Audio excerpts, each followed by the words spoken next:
ఈరోజు గవర్నర్ గారిని కలవడం జరిగింది. మేము మా పార్టీ ఎమ్మెల్యేలు, పార్టీలోని సీనియర్ లీడర్లు అందరం కలిసికట్టుగా కూడా గవర్నర్ గారిని కలిసి రాష్ట్రంలో దిగజారిపోయి ఉన్న లా అండ్ ఆర్డర్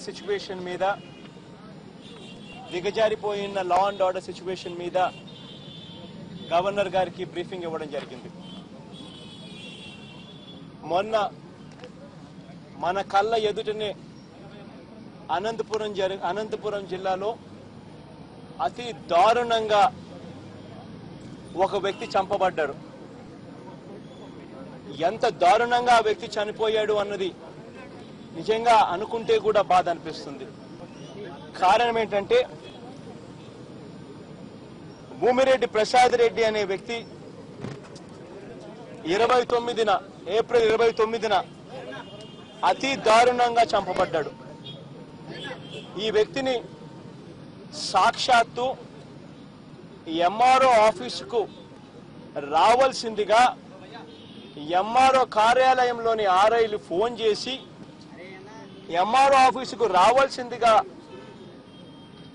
అదే పనిగా ఫోన్ చేసి తనను పిలిచి సాక్షాత్తు గవర్నమెంట్ ఎంప్లాయీస్, ఎంఆర్ఓ ఆఫీసులోని గవర్నమెంట్ ఎంప్లాయీస్, ఎంఆర్ఓ ఆర్ఐ అంతా కలిసికట్టుగా ఎంఆర్ఓ ఆఫీసుకు రమ్మని చెప్పి పిలిచి అదే ఎంఆర్ఓ ఆఫీసులో వచ్చిన ఆ వ్యక్తిని అదే ఎంఆర్ఓ ఆఫీసులో అతి కిరాతకంగా అక్కడే దాచిపెట్టి ఉన్న అదే వెపన్స్ తో తీసుకొని అదే ఎంఆర్ఓ ఆఫీసులోనే చంపడం. సాక్షాత్తు గవర్నమెంట్ ఆఫీసుల్లో పనిచేస్తా ఉన్న వ్యక్తులు, ఎంఆర్ఓలు కానీ ఆర్ఐలు కానీ మర్డర్స్ లో కూడా ఇన్వాల్వ్ అయ్యే పరిస్థితులకి రావడం, గవర్నమెంట్ ఆఫీసులే మర్డర్ స్థలాలు కావడం నిజంగా ఎంత మటుకు ఎంతవరకు ఇది సమంజసం అని అడుగుతా ఉన్నా నేను. అదే మర్డర్ స్థలంలో ఎస్ఐ నేమ్ ప్లేట్ కూడా అక్కడే దొరికింది. ఎంఆర్ఓ ఆఫీసుకు పక్కనే పోలీస్ స్టేషన్. ఇంతకన్నా కిరాతకం ఎక్కడైనా ఉంటుందా అని అడుగుతా ఉన్నా. ఈ ఇన్సిడెంట్ జరిగిన కరెక్ట్ గా ఒక నెల ముందు, ఇది ఏప్రిల్ 29 జరిగింది. కరెక్ట్ గా మార్చి 31వ తారీఖున, అంటే కరెక్ట్ గా ఒక నెల కిందట ఇటువంటి ఇన్సిడెంటే కిష్టపాడు అనే గ్రామంలో, అదే అనంతపురం జిల్లాలో కిష్టపాడు గ్రామానికి చెందిన single window chairman Vijayabhaskar Reddy అనే వ్యక్తిని, విజయభాస్కర్ రెడ్డి అనే వ్యక్తి అయితే ఒక స్కూల్ టీచర్ కొడుకు, సింగిల్ విండో చైర్మన్. తనను సింగిల్ విండో ఆఫీసుకు రావాల్సిందిగా సింగిల్ విండో సిఇఓ ఫోన్ చేసి సింగిల్ విండో ఆఫీసుకు రావాల్సిందిగా పిలిచి అదే ఆఫీసులో తనను రాజీనామా చేయమని చెప్పి అడిగితే, ఆ రాజీనామా తాను చెయ్యను అని చెబితే అదే సింగిల్ విండో ఆఫీసులోనే దారుణంగా నరికి చంపేశారు. అదే సింగిల్ విండో ఆఫీసులో దారుణంగా కట్టెలతో కొట్టి దారుణంగా అదే ఆఫీసులో చంపేశారు. ఇంతకన్నా దారుణం ఎక్కడైనా ఉంటుందా? అసలు నిజంగా ఎక్కడ బాధ అనిపిస్తుందనంటే, ఇదే అనంతపురం జిల్లాలో ఇవాళకి 8 మర్డర్లు జరిగాయి. ఇంకా బాధ ఎక్కడ అనిపిస్తుందనంటే, మన రాష్ట్ర డీజీపీ సాక్షాత్ అనంతపురం జిల్లా వాసి కావడం.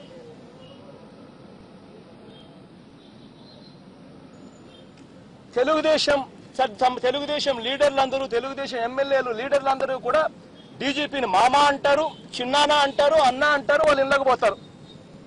డీజీపీ వస్తే అనంతపురం జిల్లాలో పొద్దున బ్రేక్ఫాస్ట్ ఎక్కడ చేస్తారు అని అంటే మంత్రి గారి ఇంట్లో బ్రేక్ఫాస్ట్ చేస్తారు. 2 నెలల్లో డీజీపీ పోస్టులు, 2 నెలల్లో రిటైర్మెంట్ కావాల్సిన వ్యక్తిని 2 సంవత్సరాల ఎక్స్టెన్షన్ ఇచ్చి డీజీపీని చేస్తారు. అదే అనంతపురం జిల్లాలో 8 మర్డర్లు జరుగుతాయి ఇతను వచ్చాక. సాక్షాత్తు చంద్రబాబు నాయుడు గారు దగ్గర ఉండి మర్డర్లు చేయిస్తున్నారు.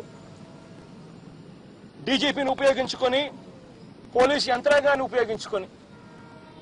ఎంతవరకు ఇది సమంజసం అని అడుగుతా ఉన్నా, ఇది న్యాయమేనా అని అడుగుతా ఉన్నా నేను.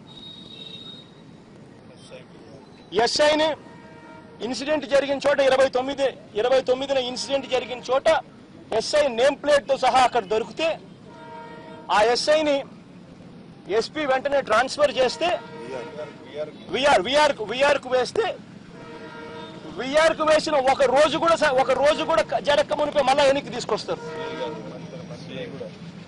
ఎస్ఐని సిఐని ఇద్దరిని. ఎలా ఇంత దారుణంగా లా అండ్ ఆర్డర్ సిచ్యువేషన్ ఉంటే ఎలా బతుకుతారు ప్రజలు, ఎలా బతుకుతారని అడుగుతా ఉన్నా.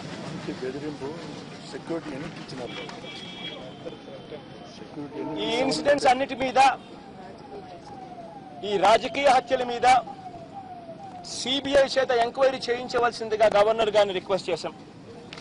గవర్నర్ గారికి ఈ మేరకు అర్జీ కూడా ఇచ్చాం. సాక్షాత్తు ముఖ్యమంత్రి పదవిలో ఉన్న వ్యక్తి గవర్నమెంట్ ఆఫీసర్స్ను, గవర్నమెంట్ అధికారులను ఉపయోగించి మనుషులు లేకుండా చేసే కార్యక్రమం, మనుషులను ఎలిమినేట్ చేసే కార్యక్రమాలు చేయడం న్యాయం కాదు అని చెప్పి మరొకసారి సిబిఐ ఎంక్వైరీకి గట్టిగా డిమాండ్ చేస్తూ గవర్నర్ గారికి లేఖ కూడా ఇచ్చాం. చంద్రబాబు నాయుడు గారే ఉన్నప్పుడు ఇంకా అందరూ ఉండారు కదా, అందరూ ఉన్నారనే కదమ్మా దాని అర్థము. ఏకంగా చంద్రబాబు నాయుడు గారి దగ్గరుండి గవర్నమెంట్ ఆఫీసర్స్ తో పనిచేయిస్తూ, గవర్నమెంట్ ఆఫీసర్స్ తోనే మర్డర్లు చేయిస్తూ, గవర్నమెంట్ ఆఫీసులనే మర్డర్ స్థలాలుగా వాడుకుంటూ ఉంటే ఇంకా తర్వాత ఇంకా అందరూ ఉన్నారనే కదా దాని అర్థం. ఈ లెటర్లు కూడా గవర్నర్ గారికి ఇచ్చిన లెటర్లు కూడా మీ అందరికీ కూడా డిస్ట్రిబ్యూషన్ చేస్తారమ్మా. అందరూ కూడా కంటెంట్ కూడా చూసుకోవచ్చు.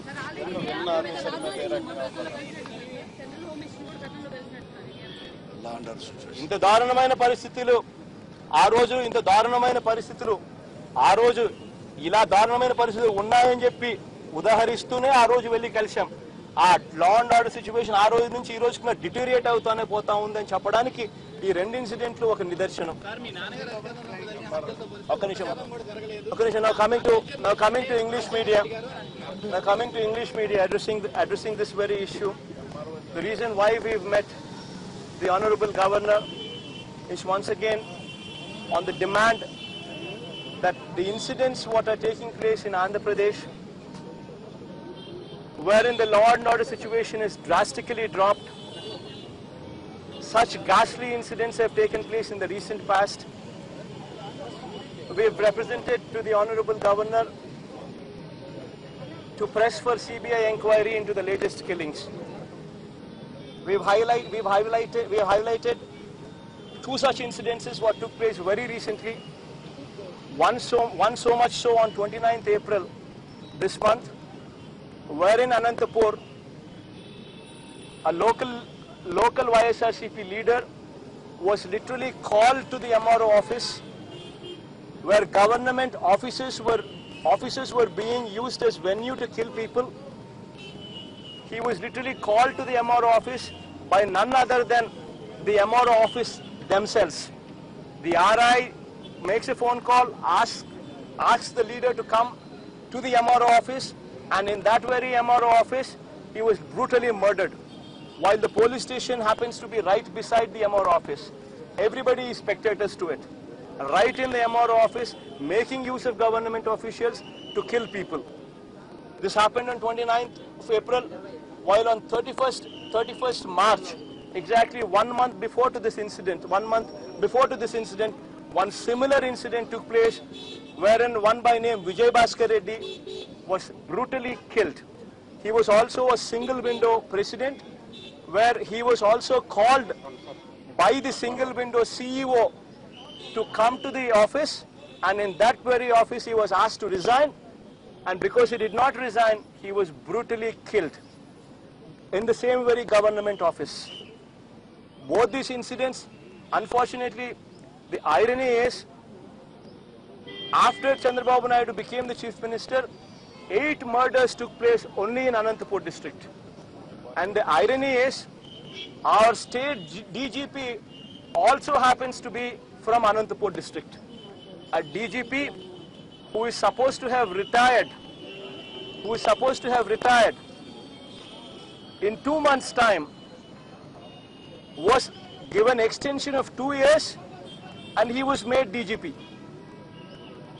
And after this very man was made the DGP, 8 murders took place in Anantapur district. I mean, while he happens to be from Anantapur district. Chandrababu Naidu, the chief minister, is blatantly making use of the entire government machinery, starting from DGP to SIs. He is making use of this entire government machinery to eliminate people. The DGP, whenever he visits Anantapur, TDP leaders visit him. They call him Mama, they call him Chinnana, they call him Anna, as though he is very close relative of theirs. This DGP, whenever he visits Anantapur, goes for breakfast to the local minister's house. This is what has been happening in the state of Andhra Pradesh. Government machinery, government offices are blatantly used by our chief minister to eliminate people. This is the request what we have given to the Honorable Governor, requesting him for a CBI probe, and we are also giving this very copy to the entire media, and we request this entire media to kindly put in your focus, kindly highlight these issues so that this brutality in murdering people comes to an end.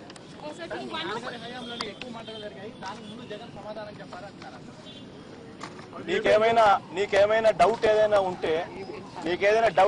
ఉంటే మీ ABN channel కి సంబంధించి రాధాకృష్ణ గారిని అడగండి. Making a lot of expenditure, personal expenditure, be it aircraft or renovation. So what do you have to say on that? No law and order in the state, and he's spending state exchequer's money. The way Chandrababu Naidu is handling things in Andhra Pradesh, I'll just give you an example. This man says Central is not supporting. But I don't understand one thing. If he thinks central government is not supporting, then why is Chandrababu Naidu continuing his ministers in central government?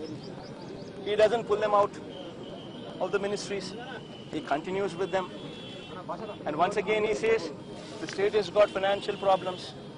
On one side he says state has got financial problems, while his private flight, while he uses private flights to travel, his private flight travel bill alone is more than 25 crores. This is Chandrababu Naidu. Says something else, does something else. Law and order situation is also once again the very same in our state. Thank you much. చేస్తాం already బంద్ జరుగుతా ఉంది.